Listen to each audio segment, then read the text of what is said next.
Gipahigayon sa City Disaster Risk Reduction Management Office ang simple nga pagtapos sa pagsaulog ug pag-obserbar sa Hulyo, isip Disaster Consciousness Month nga nagdala sa tema nga na bayan, maunlad na pamayanan didto sa City Hall lobby niadtong Hulyo 29, 2013. Kon kahinumduman ni adtong Hulyo 8, 2013, gisugdan ang pagsaulog sa disaster consciousness. Pinaagi sa usa ka motorkada nga gisundan sa pagpirmahanay sa Pledge of Commitment. Tali sa mga nagkalain-laing mga community disaster volunteers, on rescue groups ug sa dakbayan sa San Carlos nga girepresentahan ni Mayor Gingo Valmayor. Gihimo usab ang pagbendisyon ug pag-turnover sa mga dugang nga mga rescue equipments ngadto sa taga Bureau of Fire nga gidawat ni FO3 Erwin Kalinawagan, ang kasamtangan nga OIC Fire Marshal sa Bureau of Fire San Carlos. Pagka-Hulyo 15, ang CDRRMO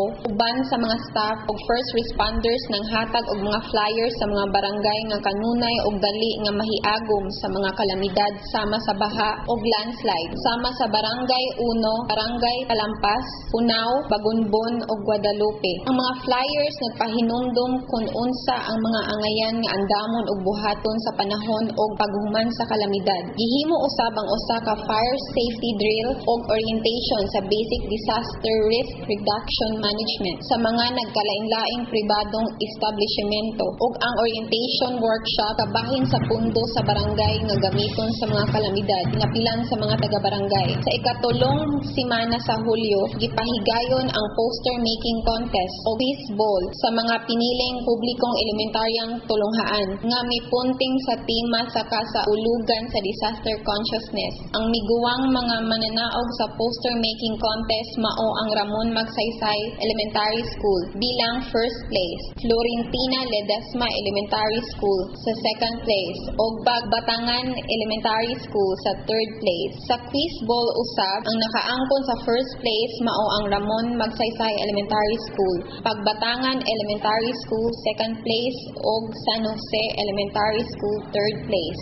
Ang mga mananaog nakadawat og first aid kit ug certificate of appreciation. Sa Rescue Olympics nga inapilan sa 5 ka publikong sekundaryang tulunghaan nga gipahigayon didto sa Rizal Park Public Plaza. Ang mga mananaog mao ang Julio Ledesma National High School bilang first place, Pagunbon National High School second place ug Quezon National High School third place. Sila nakadawat usab og first aid kit ug rescue spine board. Ang tanan nga mga miapil sa kompetisyon nakadawat og certificate of appreciation. Disaster Management Office for our celebration of the Disaster Consciousness Month. Indeed, it is high time that all of us will be abreast with the needs of knowing and preparing for whatever eventuality that could happen. And of course, the best preparation is to know what to do. And this past month, as was shown by the film showing just sold, daghan kayo ng activity, especially IEC, to the different sectors, including the different offices sa City Hall, of how to be prepared in case na not only natural disasters but including first aid.